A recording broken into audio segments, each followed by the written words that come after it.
Let's make handmade paper to create a minimalist junk journal. If you're new here, my name is Bree from 1134 Press. Like and subscribe for bookmaking and journaling inspiration. We upload every Sunday and Wednesday. I've been putting off making this video for some time because there's so much out there already about how to hand make paper.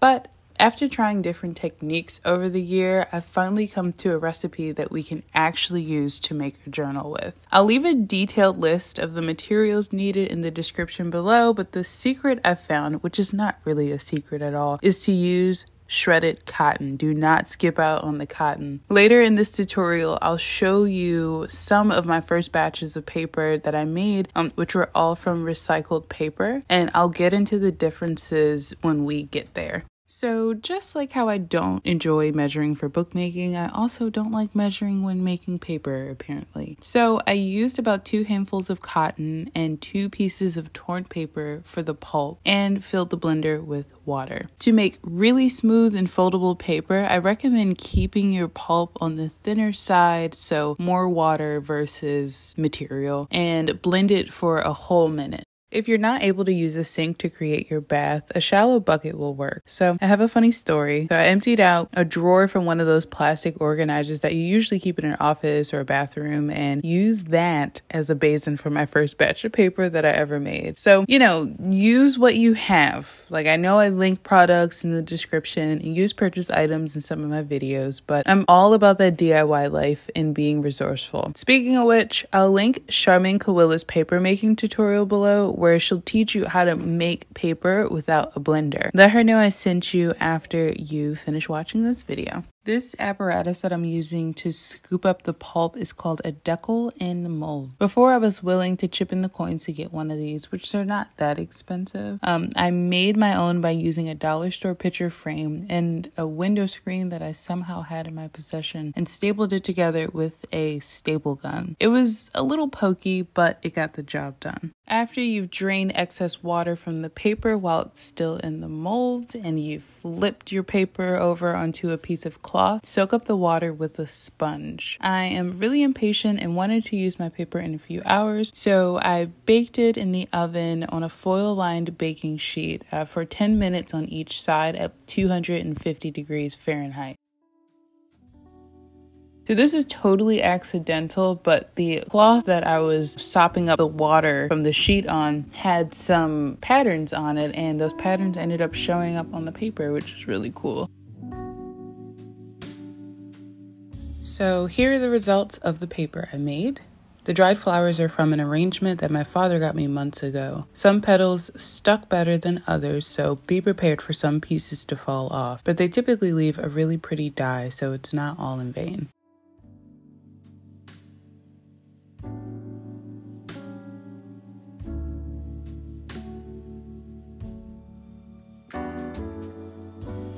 I'm using the zine binding method to make this book, so I'm starting off by folding the papers in half individually.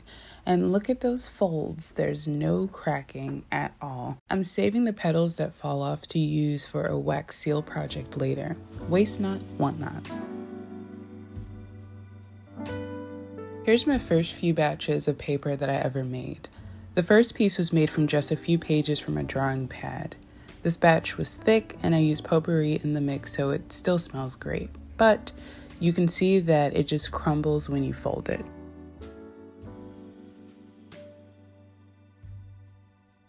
In the second batch, I only used book pages and potpourri. The pulp was a little thinner than the first batch, but still it cracks when you fold it. This could probably still work well for a card, but it's not optimal to bind a book, especially after you punch holes into the fold.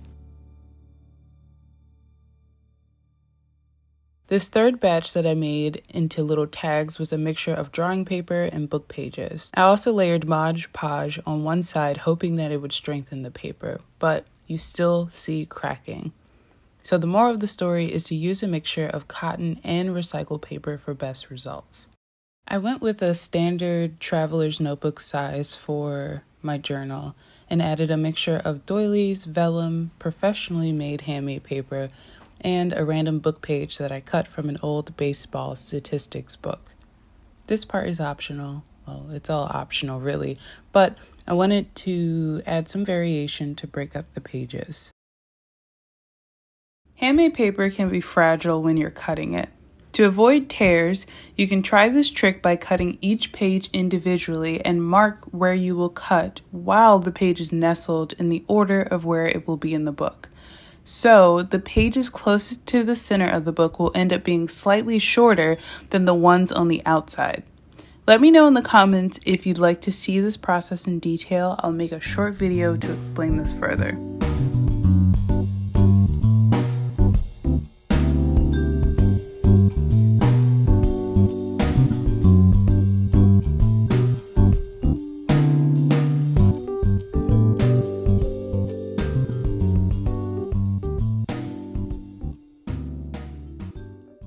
Zine binding is the first bookmaking stitch that I ever learned.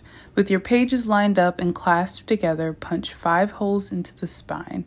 I like to start with the holes on either end, then the center, and then punch a hole in between the spaces between the top and center hole, then the bottom and center.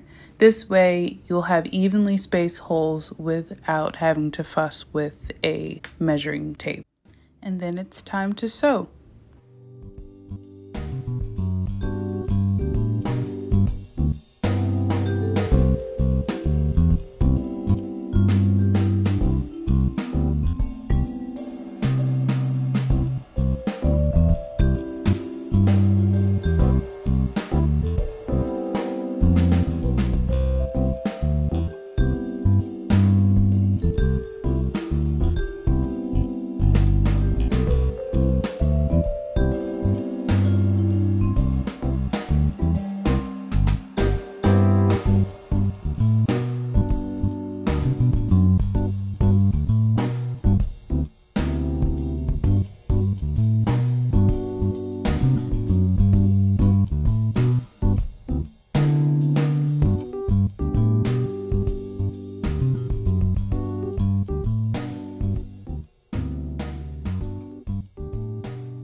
When tying off the thread, I always make sure the thread is straddling the center stitch.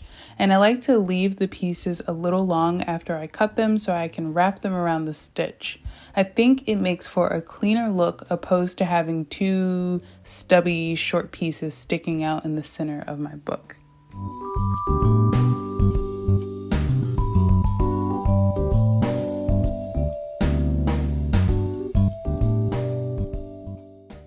And there you have it. Now you can make your own aesthetic handmade paper journal that we all love seeing on Instagram.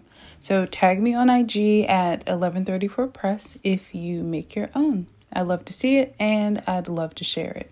So I'll see you all on Sunday with the next Junk Journal with Me episode. I hope you have a great week. Bye.